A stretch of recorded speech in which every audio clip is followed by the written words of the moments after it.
Estamos en la cuarta planta del Congreso de los Diputados. Acaba de ser investido presidente Pedro Sánchez después de una jornada, bueno, por un lado muy ruidosa y hoy pues, expectante, ¿no? Porque la derecha se ha echado al monte. Y estamos con Pablo Echenique. Pablo, buenos días. ¿Qué tal? Buenos Jornada días. histórica. Jornada histórica.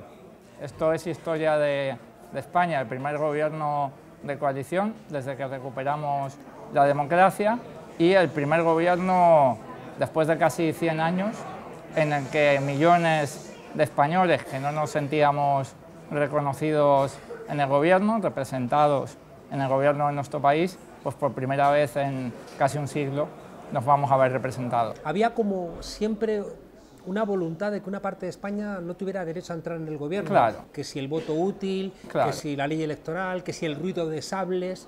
Siempre Claro. parece que un conjunto de españoles no pequeño tenía que estar condenado a no buscar la representación. Claro, por eso es histórico el día de hoy, es histórico porque esos millones de personas que son tan españoles o más que todos los demás, pues por primera vez hemos conseguido llegar al gobierno de nuestro país y eso hace que haya un antes y un después a lo que ha pasado hoy. El lema de Podemos que nace de las calles era el sí se puede y parece que ha sido premonitorio. Sí, efectivamente, la gente corriente sabe que se puede, porque la gente corriente consigue sacar adelante su familia, sus pequeños negocios, sus carreras universitarias, su trabajo, a pesar de todo, Y se nos ha dicho durante mucho tiempo que había cosas que eran imposibles, que era imposible que gente como nosotros, que defendemos a la gente humilde, a la mayoría social, pudiéramos acceder al gobierno de nuestro país. Era algo profundamente antidemocrático, pero que a base de, bueno, pues una buena artillería mediática se conseguía instalar en la población. Y por eso, el día de hoy, como comentaba, es un antes y un después. Me ha dado la sensación, bueno, la sensación no, la prueba evidente de que en estos 3 días, ¿no? En los 2 de investidura, el día ayer de Reyes y hoy, no había por parte de la derecha ningún interés en discutir del programa. Totalmente. Es decir, que han estado atacando, pero nadie ha bajado a las políticas públicas que se van a construir, y eso es un poco insensato. Bueno, primero porque no tienen proyecto de país alternativo que oponer al nuestro, que sí tenemos proyecto de país. Y segundo porque si tenemos que hablar de las propuestas de vivienda o de empleo o de ciencia e innovación o de feminismo, pierden sistemáticamente el debate porque las medidas que defendemos son claramente buenas para la mayoría social. Por eso recurren al insulto, al ruido, a la amenaza, porque no pueden debatir. ¿Podrían hacerlo si no tuvieran el apoyo de los medios de comunicación? Porque esta mañana había que escuchar cómo estaban el duopolio, ¿no? Es decir, A3 Media y Mediaset, ¿no? Coincidiendo en insultar a gente incluso como Manuel Castells, que dices, un catedrático, el más prestigioso que hay en España, el más citado de las ciencias sociales en el mundo, y en cambio insultándole esta mañana por el simple hecho de que ha formado parte de este gobierno de coalición. Sí, efectivamente, para mantener la mentira viva hace falta invertir mucho dinero. La mentira por sí sola, como dice el refranero español, tiene las patas cortas, ¿no? Pero claro, si dispones de un bolsillo infinito y dispones de cañones mediáticos muy potentes, te puedes permitir cualquier lujo. Te puedes permitir cualquier cosa y te puedes permitir mantener viva la mentira mucho más tiempo del que debería sobrevivir. Déjame preguntarte brevemente, desde la irrelevancia a lo más relevante, ¿cómo podemos entender el comportamiento? Empezando por irrelevante Ciudadanos, ¿no? ¿Cómo Arrimadas no ha entendido que tenía que cambiar el discurso que les ha llevado a la práctica de desaparición y sin embargo ha seguido con ese hooliganismo, ¿no? Y con esa política de sacar artilugios y cachivaches que la convierte en una payasita? Bueno, precisamente yo creo que es por eso. Cuando tú no tienes pies, cuando no tienes contacto con la gente corriente, cuando la política es marketing, cuando la política es lo que se hace en los medios de comunicación, muchas veces pierdes el norte, pierdes la brújula. Yo me acuerdo cuando ocurrió el 15M, ¿no? Y se decía en la calle lo contrario de lo que se decía en la mayoría o en la totalidad casi de los medios de comunicación, que supuso un shock cultural, porque de repente se vio que el discurso en las casas, en los bares, que lo que decía la gente corriente no se parecía en nada a la opinión publicada. Entonces, si tú vives en ese mundo y si para ti la política es marketing y lo que se dice en las tertulias, pues claro, hay un riesgo muy notable de que te desconectes completamente de la realidad y empieces a llevar a cabo estrategias que a veces son directamente ridículas. ¿Qué hemos hecho mal para que Vox tenga 52 diputados? Bueno, yo creo que hemos hecho mal como sociedad muchas cosas.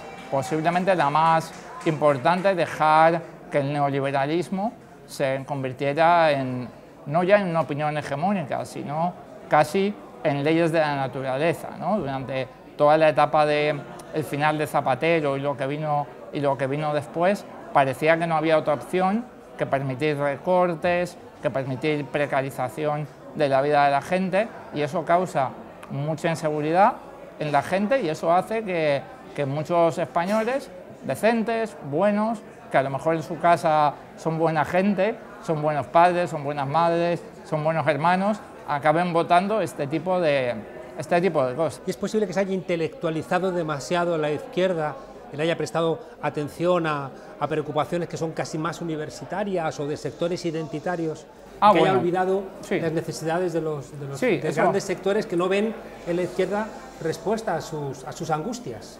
Eso por supuesto, es decir, ha habido una parte de elitismo intelectual por parte de la izquierda que ha alejado a la gente corriente de determinadas opciones de voto, pero a pesar de ello, ellos son minoría en este país.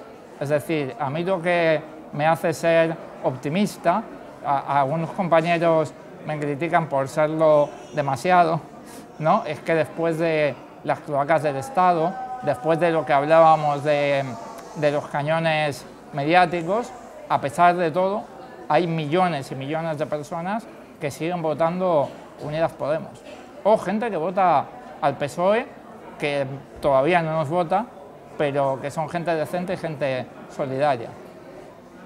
¿Existe el riesgo, al entrar ahora en el gobierno, de que el partido se vacíe de cuadros y se pierda, como ha ocurrido en tantos otros lugares, ese contacto con la sociedad y que al final Podemos se encapsule en las instituciones? Sí, hoy es un día de celebración, pero somos muy conscientes de los riesgos y los peligros que tiene la nueva etapa que se abre.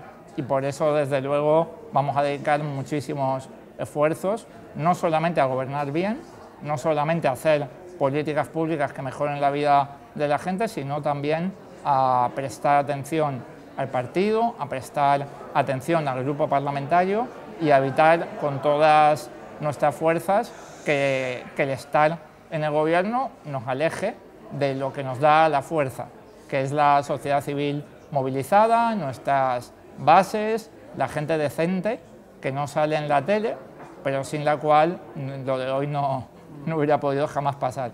Tú vas a ser uno de los referentes centrales en el partido y en el Parlamento, ¿no? Pero al mismo tiempo, quizá la principal batalla sea cultural, porque si las mayorías terminan creyendo las mentiras de las minorías que controlan los medios, no va a haber fuerza como para poder impulsar las transformaciones. La principal batalla siempre es la palabra, siempre. Por lo que hablábamos antes, si los medios de comunicación fueran imparciales, simplemente se dedicaran a contar la verdad, nuestro país sería completamente diferente. Entonces, en ese contexto, es evidente que tenemos que saber explicar las cosas y que, como dices, la batalla es cultural, es discursiva, es de argumentos, es la batalla de la palabra, es evidente. Podemos tiene, desde mi punto de vista, un déficit enorme y es que escribe poco, produce poco. Está mucho en los medios de comunicación, pero le falta esa reflexión que arme la identidad del partido. ¿Tienes pensado algo al respecto? Claro, yo te cuento lo personal. Yo efectivamente creo que tenemos que escribir más. El problema es que, aunque no lo parezca, por las cosas que hemos conseguido, somos un partido pequeño. Y eso implica que las personas que trabajan en Podemos hacemos 7 tareas a la vez porque no queda otra opción. Y te cuento una anécdota para ilustrar esto.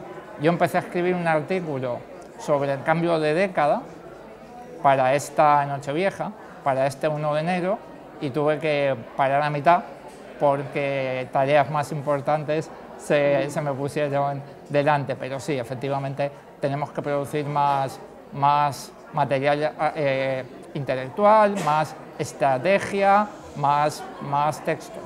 Una cosa que le pasa a Podemos es que la gente se sobrecarga de tareas. ¿No habría que empezar a aprender a descentralizar y a buscar otras personas que se encarguen de otros menesteres? Sí. Lo que pasa que siempre vamos a ser pequeños en lo que se refiere a recursos humanos, porque no nos financia la banca. Entonces, los pocos recursos que tenemos provienen de nuestra representación pública. No tenemos amigos poderosos y yo creo que hay que mejorar en la delegación y en la distribución de tareas, pero siendo conscientes de que los que estamos en Podemos siempre vamos a tener que trabajar más que los demás. Hay gente que se fue de Podemos y que está llamando otra vez a la puerta. ¿Hay algún tipo de voluntad al respecto?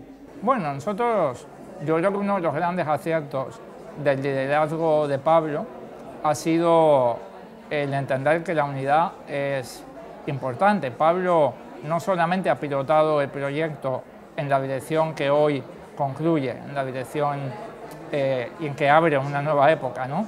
A lo mejor más difícil que la anterior, en ese trayecto hacia el gobierno. Pablo también ha hecho algo que en España era difícil de hacer, que era unir un montón de fuerzas con diferentes tradiciones políticas, con diferentes sensibilidades en un único proyecto. Yo creo que lo que se ha roto, pues seguramente tarda en sanarse y a lo mejor no se sana nunca, pero desde luego nosotros hemos sido siempre la parte que ha querido unir las cosas y en que ha querido hablar con la gente que tiene proyectos parecidos a los nuestros. El Partido Socialista, que pertenece a la Internacional Socialista, siempre ha sido uno de los 2 grandes pilares de las políticas de austeridad en Europa, y eso choca diametralmente con lo que ha sido el surgimiento de Podemos y sus reclamaciones. Sí, vamos a tener esa contradicción en el gobierno, vamos a tener otras. Somos conscientes de nuestra fuerza, tenemos 35 diputados y ellos tienen 120, es lo que ha votado la gente, y aún así creo que estamos consiguiendo que el PSOE demuestre cierta valentía en lo programático.